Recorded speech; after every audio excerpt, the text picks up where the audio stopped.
नमस्कार साथियों, स्वागत है आपका दृष्टि आईएएस के इनफोकस प्रोग्राम में। मेरा नाम है मनीष। जेनेटिकली मॉडिफाइड सरसों, जिसे DMH11 के नाम से भी जाना जाता है, भारतीय वैज्ञानिकों द्वारा आनुवंशिक रूप से संशोधित सरसों की एक महत्वपूर्ण किस्म है, जिसे भारतीय किसानों की लागत को कम करने, साथ ही उनकी उपज बढ़ाने के लिए डिजाइन किया गया है। अपने पर्यावरणीय सुरक्षा प्रभावों के साथ साथ अपने खाद्य सुरक्षा को लेकर के भी ये लगातार चर्चा में रहती है। जीएम सरसों पर हाल ही में एक महत्वपूर्ण निर्णय सुप्रीम कोर्ट का आया है। इसी के कारण आज हम इन फोकस में जीएम सरसों को लेकर के विस्तार से चर्चा करेंगे। सबसे पहले देखते हैं कि इस पूरे टॉपिक के अंतर्गत हमारी चर्चा के सामान्य पक्ष क्या रहेंगे। सबसे पहले उस खबर को विस्तार से जानना है जिसके कारण ये पूरा टॉपिक चर्चा में है।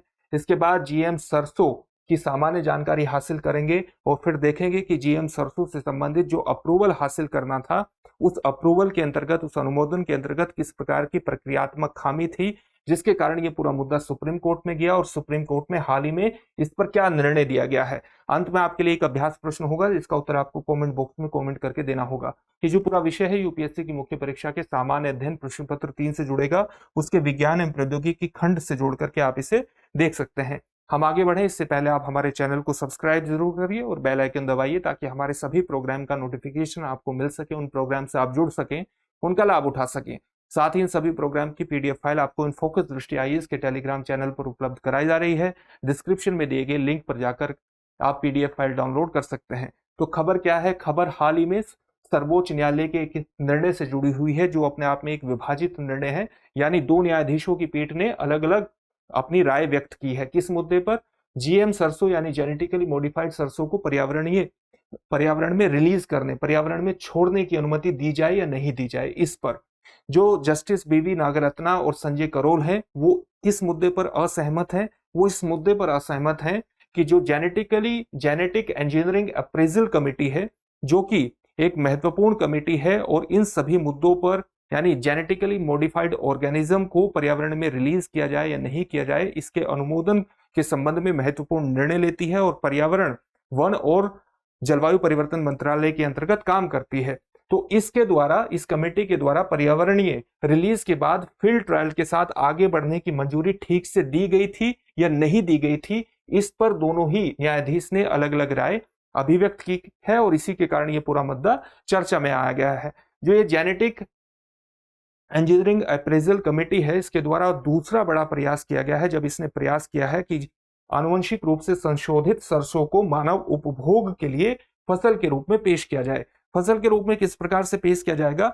जैसे यह अनुमोदन, पर्यावरण में छोड़ने की जो अनुमति मांगी गई है, अगर इस पर्यावरण में छोड़ने की अनुमति दे दी जाती है तो इसका मतलब है कि इससे संबंधित, यानी जीएम सरसों से संबंधित फील्ड ट्रायल होंगे। फील्ड ट्रायल में इसके मानव स्वास्थ्य पर प्रभावों और साथ ही पर्यावरण पर प्रभावों की जांच की जाएगी और अगर ये फील्ड ट्रायल में सक्षम हो जाती है, सफल हो जाती है, तो फिर इसकी व्यावसायिक खेती को, कमर्शियल खेती को, व्यावसायिक खेती को अनुमति प्रदान कर दी जाती है और इसका मानव उपभोग का एक आधार बन जाता है। तो ये प्रक्रिया है। तो सबसे पहले पर्यावरण में रिलीज करने की अनुमति मांगी जाती है, फील्ड ट्रायल होते हैं और फिर व्यावसायिक खेती को मंजूरी मिलती है।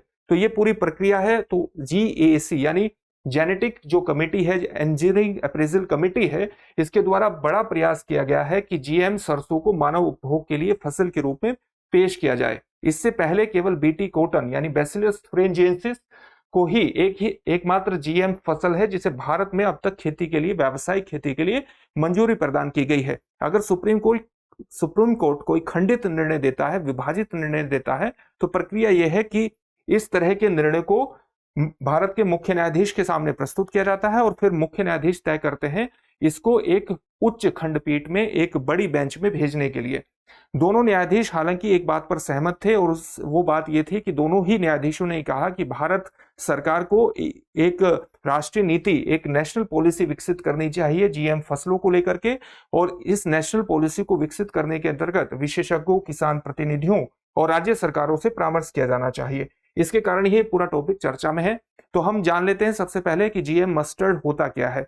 GM mustard genetically modified organism, GM genetically modified सरसों, यानी जिसके जीन में परिवर्तन करके उसको एक प्रकार से संशोधित किया गया है ताकि ऐसी फसल अधिक उत्पादन देने में सक्षम हो, किसानों की इसमें लागत कम की जा सके और साथ ही खाद्य सुरक्षा के अंतर्गत इसका उपयोग किया जा सके, खाद्य सुरक्षा को बढ़ाया जा सके। जीएम सरसों को धारा मस्टर्ड हाइब्रिड 11 भी कहा जाता है, क्योंकि एक हाइब्रिड प्रजाति है, एक संकर प्रजाति है, एक मिश्रित प्रजाति है, जिसमें अलग अलग पौधों के बेहतरीन जीनों का इस्तेमाल किया गया है। एक स्वदेशी रूप से विकसित ट्रांसजेनिक सरसों इसको कहा जाता है। यह भी एक संशोधित संस्करण है, यानी DMH11 एक संशोधित संस्करण है किसका? हर्बिसाइड टॉलरेंट सरसों का, ऐसी सरसों का जो कि खरपतवार नाशियों के प्रति प्रतिरोधी है, उनका मुकाबला करने में सक्षम है। तो HT सरसों का एक संशोधित रूप है DMH11। DMH11 भारतीय सरसों की किस्म वरुणा और पूर्वी यूरोपीय किस्म अर्ली हीरा 2 सरसों के बीच संकरण का, उनके दोनों के मिश्रण का परिणाम है। उनके बेहतरीन गुणों के कारण ये माना जाता है कि ये उच्च फसल देने में सक्षम है। इसमें 2 फॉरेन जीन का इस्तेमाल किया गया है। कौन कौन से? बार्नेज और बारस्टार दोनों इसमें शामिल होते हैं, जो मृदा जीवाणुओं से पृथक किए जाते हैं। मृदा एक सोयल बैक्टीरिया है, उससे पृथक किए जाते हैं, जिस बैक्टीरिया का नाम है बैसिलस एमाइलोलिफेशंस उसका नाम है।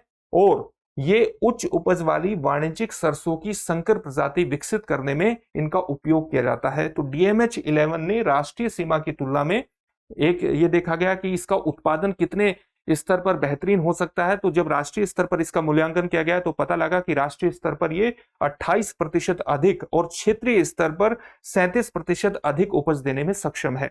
तो GM फसल ये है, लेकिन इसकी अनुमति मांगी जानी चाहिए। तो अनुमति की एक प्रक्रिया है, अप्रूवल की, व्यावसायिक खेती की एक प्रक्रिया है। उस प्रक्रिया की शुरुआत कैसे हुई? 15 सितंबर 2015 को दिल्ली यूनिवर्सिटी स्थित एक centre for genetic manipulation of crop plants, फसल पादप आनुवंशिक हेरफेर केंद्र, हेरफेर यहां मैनिपुलेशन का अनुवाद किया गया है। इसने आनुवंशिक रूप से इंजीनियर्ड संकर सरसों यानी हाइब्रिड सरसों के पर्यावरणीय रिलीज के लिए जेनेटिक इंजीनियरिंग अप्रेजल कमेटी से अनुमोदन मांगा। जैसा कि मैंने अभी बताया कि अनुमोदन करने के अंतर्गत ये विशिष्ट संस्था है। इसने अनुमोदन जब मांगा तो इसके साथ साथ centre for genetic manipulation of crop plants ने एक जैव सुरक्षा, इसका बायोसेफ्टी डोजियर भी सौंपा। और इस बायोसेफ्टी डोजियर की जांच करने के लिए जेनेटिक कमेटी ने एक उप समिति बनाई, जिसने डोजियर पर विचार किया और साथ ही अपनी रिपोर्ट प्रस्तुत की। सितंबर 2016 में रिपोर्ट प्रकाशित हुई और इस पर टिप्पणियां आमंत्रित की गई। 11 सितंबर 2017 को क्या हुआ? जेनेटिक कमेटी ने GM सरसों को पर्यावरण के लिए जारी करने की अपनी रिकमेंडेशन प्रस्तुत कर दी। हालांकि अगर इसे मंजूरी प्राप्त हो जाती तो मंजूरी प्राप्त होने का मतलब है कि इससे फसल की खेती के प्रभावों की जांच करने के लिए फील्ड ट्रायल की शुरुआत हो जाती। जैसा कि हमने बताया कि अगर पर्यावरणीय रिलीज की अनुमति दे दी तो उसके बाद फील्ड ट्रायल होते हैं और फील्ड ट्रायल के बाद अगर मंजूरी मिल जाती है तो व्यावसायिक खेती को अनुमति प्रदान की जाती है। हालांकि पर्यावरणीय मंत्रालय को कई तरह की शिकायतें प्राप्त हुई और पर्यावरण मंत्रालय ने मार्च 2018 में प्रस्ताव को फिर से जांच के लिए जेनेटिक कमेटी को, यानी जेनेटिक इंजीनियरिंग अप्रेजल कमेटी को इसे वापस भेज दिया। और जेनेटिक अप्रेजल कमेटी ने क्या किया कि सेंटर फॉर जेनेटिक मैनिपुलेशन जो DU के साथ एक केंद्र है, उसको कहा कि वो GM सरसों के प्रभाव की जांच करे और खास तौर से इस चीज की जांच करे कि क्या इससे मधुमक्खियों पर कोई प्रभाव पड़ रहा है, क्योंकि मधुमक्खियां सरसों के अंतर्गत जो पॉलिनेशन है, जो परागण है, उसमें केंद्रीय भूमिका निभाती हैं। और कहीं मिट्टी के जो सूक्ष्म जीव है उनकी विविधता, उनकी डायवर्सिटी तो कम नहीं हो रही है। लेकिन ये परीक्षण 2020-21 तक के लिए टाल दिए गए। इस टालने के बाद एक घटना हमारे सामने आती है कि मई 2022 में जीन वैज्ञानिक प्रोफेसर दीपक पंटेल ने centre for genetic manipulation of crop plants की ओर से पर्यावरण मंत्री को एक पत्र लिखा और GM सरसों की पर्यावरणीय रिलीज की सिफारिश को स्वीकार करने की बात कही। इसके बाद जेनेटिक कमेटी ने क्या किया, अप्रेजल कमेटी ने क्या किया कि विभिन्न सरकारी विभागों से टिप्पणियां मांगी, जिन्होंने GM सरसों को जारी करने की सिफारिश कर दी। और इस प्रस्ताव को 18 अक्टूबर 2022 को प्रस्तुत किया गया और केंद्र सरकार ने 25 अक्टूबर को इसको स्वीकृति भी प्रदान कर दी। आप देख सकते हैं कि कितनी तीव्र गति से प्रक्रिया अपनाई गई और फील्ड टेस्ट के संबंध में सिफारिशें और शर्तें प्रोफेसर पेंटेल को भेज दी गई। ये बहुत तीव्र प्रक्रिया हुई और इस तीव्र प्रक्रिया के कारण ही इस पर सवाल उठे। GM सरसों के पर्यावरणीय रिलीज को मंजूरी दिए जाने का पूरा मुद्दा सुप्रीम कोर्ट में गया, सर्वोच्च न्यायालय में इसको चुनौती दी गई और अब सुप्रीम कोर्ट का इस पर फैसला आया है, जिसमें न्यायाधीश 2 मुख्य पहलुओं पर असहमत हुए हैं। पहला असहमत होने वाला मुद्दा पहलू क्या है, वो ये है कि जेनेटिक इंजीनियरिंग अप्रेजल कमेटी की निर्णय लेने की प्रक्रिया कानूनी थी या नहीं थी, लीगल थी या नहीं थी। और दूसरा मुद्दा यह है कि क्या इसने वैज्ञानिक जो नवाचार होते हैं, जो इनोवेशन होते हैं, उसके लिए एहतियाती सिद्धांत का उल्लंघन किया है या नहीं किया। ये एहतियाती सिद्धांत बेहद ज्यादा इंपॉर्टेंट है, प्रिकॉशनरी प्रिंसिपल बेहद ज्यादा इंपॉर्टेंट है, क्योंकि पर्यावरणीय मुकदमेबाजी जो एनवायरमेंटल लिटिगेशन होते हैं उसमें ये एक मानक परीक्षण है, एक स्टैंडर्ड टेस्ट है, जिससे स्वच्छ पर्यावरण के अधिकार के एक पहलू के रूप में माना जाता है। और स्वच्छ पर्यावरण का अधिकार अपने आप में अनुच्छेद 21 जो कि जीवन का मौलिक अधिकार प्रदान करता है, उसका एक सबसेट है। तो एक प्रकार से आप कह सकते हैं कि ये हमारे नागरिकों के मौलिक अधिकार 21 का भी उल्लंघन करने की स्थिति में इस प्रकार से आ जाता है।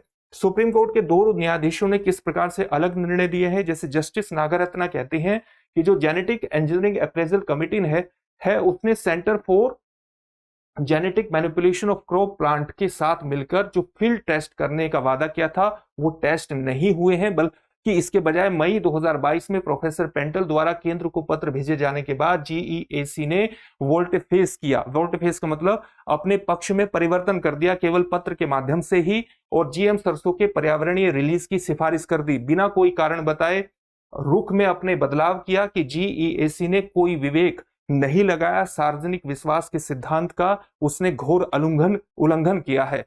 साथ ही जेनेटिक कमेटी ने भविष्य की पीढ़ियों पर जीएम सरसों के दीर्घकालिक प्रभावों पर किसी भी प्रकार के अध्ययन को मंजूरी नहीं दी, और साथ ही जीएम सरसों को मंजूरी प्रदान करने के अंतर्गत उसने एहतियाती सिद्धांतों को ध्यान में नहीं रखा।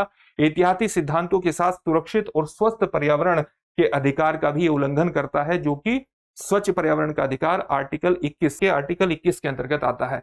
जस्टिस करोल इस पर क्या कहते हैं? जस्टिस करोल कहते हैं कि पर्यावरणीय वो विपरीत बात कहते हैं। वो कहते हैं कि पर्यावरण रिलीज और उसके बाद के परीक्षण वैज्ञानिक सोच के विकास के अनुरूप और एहतियाती सिद्धांत का पालन करते हुए दिखाई देते हैं। जो जेनेटिक इंजीनियरिंग अप्रेजल कमेटी है उसकी प्रक्रिया स्वतंत्र है, तर्कसंगत है।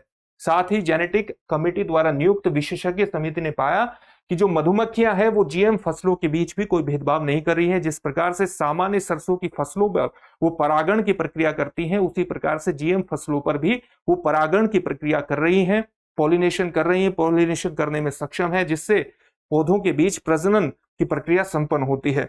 साथ ही जैव प्रौद्योगिकी विभाग और कृषि अनुसंधान एवं शिक्षा विभाग दोनों ने जीएम सरसों के पर्यावरणीय रिलीज की सिफारिश की थी। ये जस्टिस करोल का तर्क है। अब हम देखते हैं कि इस निर्णय में बड़ी बेंच इस पूरे मुद्दे को बड़ी बेंच किस प्रकार से लेती है और किस प्रकार का इसमें निर्णय देती है।